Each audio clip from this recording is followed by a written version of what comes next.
উদ্দেশ্য নিয়েও হয়তো কেউ জড়িত হয়েছে। আচ্ছা, but you need to identify, এবং যারা নিরীহ তাদেরকে তো জাস্টিস দিতে হবে।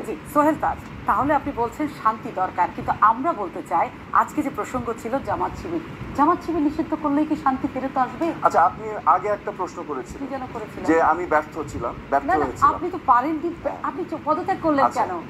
পদত্যাগ কেন করলাম সেটা একটা বৃহৎ বিষয়। না, সেটা হয়তো জানেন না, কারণ আমি সব বলি না। আমি হয়তো 10% বলেছি, বাট হয়তো 90% কোনোদিনও বলা সম্ভব হবে না। বাট আমি এতটুকুই আপনাকে আবার বলছি, আমি একটা স্বপ্ন নিয়ে মন্ত্রীর শপথ নিয়েছিলাম, রাষ্ট্রীয় শপথ। এটি সবচেয়ে বাংলাদেশের সবচেয়ে বড় শপথ, রাষ্ট্রের প্রতি আনুগত্য প্রকাশ করা এই শপথের মাধ্যমে, কনস্টিটিউশনকে আপহোল্ড করা, রাইট?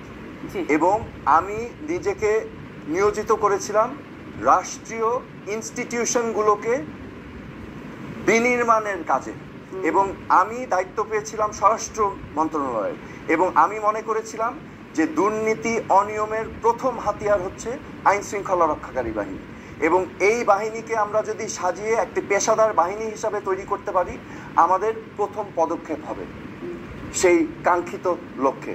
ঠিক আছে? আমি যখন দেখেন, সব কিছুরই কাজের একটা ধরন থাকে। একটা কথা আছে, মর্নিং শোজ দ্য ডে। আমি রাজনীতি করতে এসেছি টাকা বানাবার জন্য না, আমি রাজনীতি করতে এসেছি আমার নিজস্ব আদর্শিক কারণে। আমার ফ্যামিলির একটা লেগেসি আছে, আমার বাবা মা আমাকে যে আদর্শ শিখিয়েছে সেই আদর্শিক কারণে, সেটার তাড়নায় আমি রাজনীতিতে এসেছি।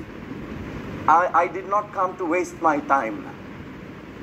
তো মর্নিং যদি আমাকে ডে শো করে, আমি কেন দুপুর পর্যন্ত থাকবো? বুঝতে পেরেছি কথাটা?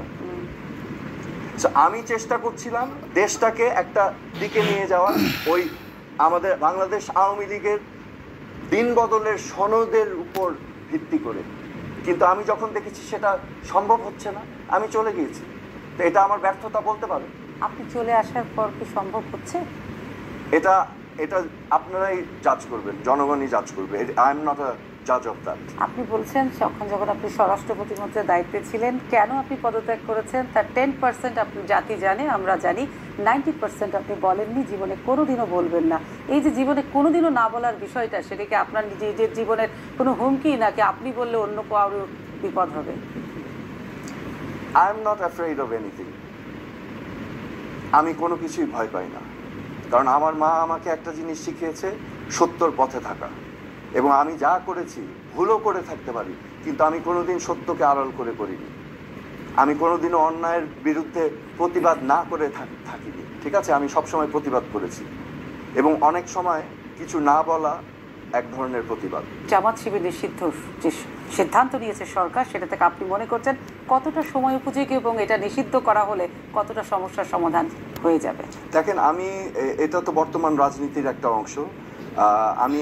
আমি আবার বলছি, আমি প্রস্তুত ছিলাম না এই প্রসঙ্গ নিয়ে আলাপ করার জন্য। তো আমি যতটুকু বলতে পারি, আমার বাবার প্রসঙ্গ নিয়ে আমি একটা উদ্ধৃতি দিতে চাই।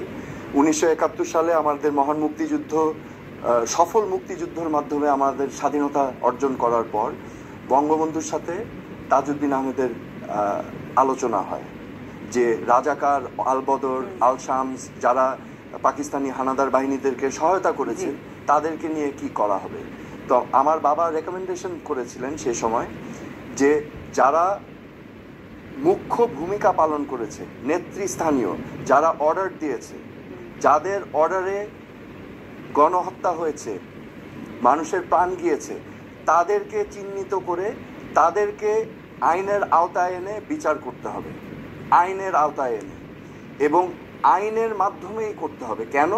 যাতে করে ভবিষ্যৎ প্রজন্ম আস্থা পায় যে আমি যারই সন্তান হই না কেন, রাষ্ট্র আমাকে একই প্রোটেকশন দিবে। কারণ আমাদের মনে রাখতে হবে, I can't be blamed for my father's crime. আমি আমার উত্তরসূরির বা আমার পূর্বপুরুষের ভুলের খেসারত আমার উপরে কিন্তু বর্তাতে পারে না। বুঝাতে পেরেছি জিনিসটা? কারণ আমাদেরকে দেশটা সবাইকে নিয়ে এগিয়ে যেতে হবে। ওই চিন্তা থেকে তাজউদ্দিন আহমেদ এই পরামর্শ দিয়েছিলেন বঙ্গবন্ধু। সেই